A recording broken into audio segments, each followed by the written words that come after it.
On the onset, as you can see the color of my beard, I grew up in the Milkha Singh generation, and yeah, totally inspired, in awe of him. Somewhere that must have gone in the subconscious and has now come out in this beautiful script written by Prasun Joshi, enacted. I wouldn't say enacted because Farhan has not played the role. He has become Milkha Singh.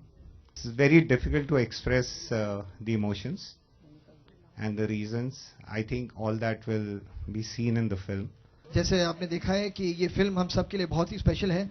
मैं ज़्यादा वक्त नहीं लेना चाहूँगा क्योंकि आज हमारे साथ जो सबसे इम्पोर्टेंट इंसान है इस फिल्म के सिलसिले में वो यहाँ हमारे साथ हैं. ये जो इन्होंने फिल्म बनाई है, मिल्खा सिंह को इन्होंने दोबारा अमर कर दिया है, जिंदा कर दिया है. क्योंकि मेरे जमाने के लोग तो ठीक है, वो जानते हैं कि मिल्खा सिंह कौन था, क्या किया उसने, मगर जो आने वाली जनरेशन है उनको ये मालूम नहीं कि मिल्खा सिंह क्या चीज थी. दो चीजें जिंदगी के अंदर मैं कभी नहीं भूल सकता. पहली बात कि जो रोम ओलंपिक के अंदर हिंदुस्तान के लिए मैंने मेडल लेना था वो मेरे हाथ से गिर गया, वो मैं नहीं ले पाया, और हमेशा मरते दम तक, आखिरी जब तक मेरी आंखें नहीं मिट जाती, जब तक मैं दुनिया छोड़ के नहीं जाता, तब तक आंखें खुली रहेंगी. और मैं चाहूंगा कि 100 करोड़ 150 करोड़ आबादी में से कोई ना कोई ऐसा नौजवान उठना चाहिए जो मेरे हाथ से मेडल गिर गया रोम ओलंपिक के अंदर, वो जाके ले तिरंगा झंडा इंडिया के वहां जाके ले. जो कुछ पाकिस्तान में हुआ, मगर फिर भी वो दिन मैं नहीं भूलता कि पंडित जी ने मुझे बुलाया, मुझे इनविटेशन आया, पाकिस्तान के मिल्खा सिंह जी आपने वहां पे दौड़ना है लाहौर के अंदर. 1960 की बात मैं आपको बता रहा हूं. मगर मैंने पाकिस्तान जाने से इनकार कर दिया. क्यों इनकार किया?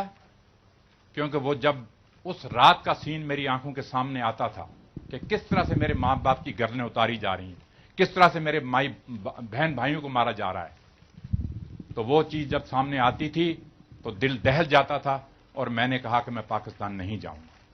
तो मैं उम्मीद करता हूं कि यह फिल्म इन्होंने जो बनाई है, जो इस बच्चे ने काम किया है और इस लड़की ने काम किया है और इन्होंने डायरेक्ट किया है, यहां पे वाईकॉम वाले भी खड़े हैं, यहां पे जीत जी मेरे पास खड़े हैं, इन लोगों ने जो काम किया है, मैं समझता हूं कि आने वाली जनरेशन को यह फिल्म इंस्पायर करेगी कि मिल्खा सिंह के मुंह से किस तरह से खून निकलता रहा, कितना उसने हार्ड वर्क किया, वो मौत से लड़ा कि मैंने वर्ल्ड रिकॉर्ड तोड़ना है, मैंने देश के लिए मेडल लेना है. सारी दुनिया को यह मालूम था रोम ओलंपिक जाने से पहले कि अगर 400 मीटर में कोई जीतेगा तो इंडिया का मिल्खा सिंह ही जीतेगा और कोई नहीं जीत सकता. एडिटिंग रूम में हम मिले थे, 25 मिनट में उन्होंने मुझे स्टोरी सुनाई और मतलब सुनकर ही मुझे लगा कि एक बहुत ही स्पेशल कहानी है. एक ऐसे इंसान के बारे में है जिसकी कहानी सबको बताना मेरे ख्याल से बहुत ज़रूरी था, क्योंकि एक इंस्पिरेशनल इंडियन की कहानी है. और आज के ज़माने में मुझे लगता है कभी कभी कि जो एक नेशनल प्राइड होता है लोगों में, वो उसे फिर से इंस्पायर करने के लिए, फिर से जगाने के लिए ऐसी कहानियां बहुत बहुत ज़रूरी हैं. तो मुझे बहुत अच्छा लगा और मुझे बहुत खुशी हुई कि मेरी ये मुलाकात हुई राकेश से और मुझे मौका मिला कि मैं इस रोल को परफॉर्म कर सकूं. What do I say? It's not a movie on sports. It's not a movie about a sportsman. That Milkha sir is a sportsman is incidental to the film. It is the movie about the triumph of a human spirit. This could be a film about Bhagat Singh, Vivekananda, Gandhi. It happens to be about Milkha Singh. So, what I saw in the film was here was a boy who had a lost childhood. 12 साल की उम्र में जिनका childhood उनसे, बचपन उनसे छीन लिया गया हो. 12 साल की उम्र में सर के ऊपर से माँ बाप का साया अगर आपके चला जाए, सर के ऊपर छत नहीं है, पहनने को जूते नहीं है, वो एक इज्जत की रोटी कमाना चाहता है, कमाता है और आगे चल के देश का नाम पूरी जनरेशन का नाम आने वाले सालों में पूरी दुनिया में रोशन करता है। तो this story of the human spirit is what attracted me, not just the records. That the records were there was सोने पे सुहागा, वो तो बहुत ही बड़ी बात है, मतलब उसके बारे में जितना बोला जाए कम है। What was about this man who lost one of the most important races of his life, but won in life? Film बनाने के दौरान शायद इतना पहले नहीं मालूम था, ये चीजें बनती बनती हैं, हम सोचते हैं कि हमें सब आता है, इतना कुछ आता नहीं। और जब बन गई फिल्म तो आप जाके ऐसा एहसास होता है कि हम सबके अंदर एक मिल्खा सिंह है, चाहे वो हाउसवाइफ हो, क्या स्कूल टीचर हो, चाहे लॉयर हो या पॉलिटिशियन हो। अगर हम उस मिल्खा सिंह को ढूंढ लें तो फिर मजा ही आ जाए। बस यही कहूंगा कि मतलब ऐसे मौके बहुत कम मिलते हैं किसी की भी एक्टिंग की जिंदगी में या डायरेक्शन की जिंदगी में, कि करियर में ऐसे मौके मिलते हैं कि आप किसी एक ऐसे इंसान पर एक फिल्म बनाएं जो सोसाइटी के लिए इतना इंस्पिरेशनल फिगर है और इतना बड़ा हीरो रह चुका है आपके देश का। तो ये मौके कम मिलते हैं और मुझे बहुत खुशी है कि मुझे ये मौका मिला। जब मैं यंग हुआ करता था, जिस जमाने में दौड़ता था, जिस तरह से मेरे मसल थे, जिस तरह से मेरा स्टाइल था, हर एक चीज ने कॉपी की। और सारी दुनिया ये कहती है, चाहे लंदन जाऊं, चाहे अमेरिका में हूं, कहीं भी हूं, वो कहते हैं जी उस लड़के ने तो कमाल ही कर दिया, बिल्कुल आप जैसा बन के दिखाया।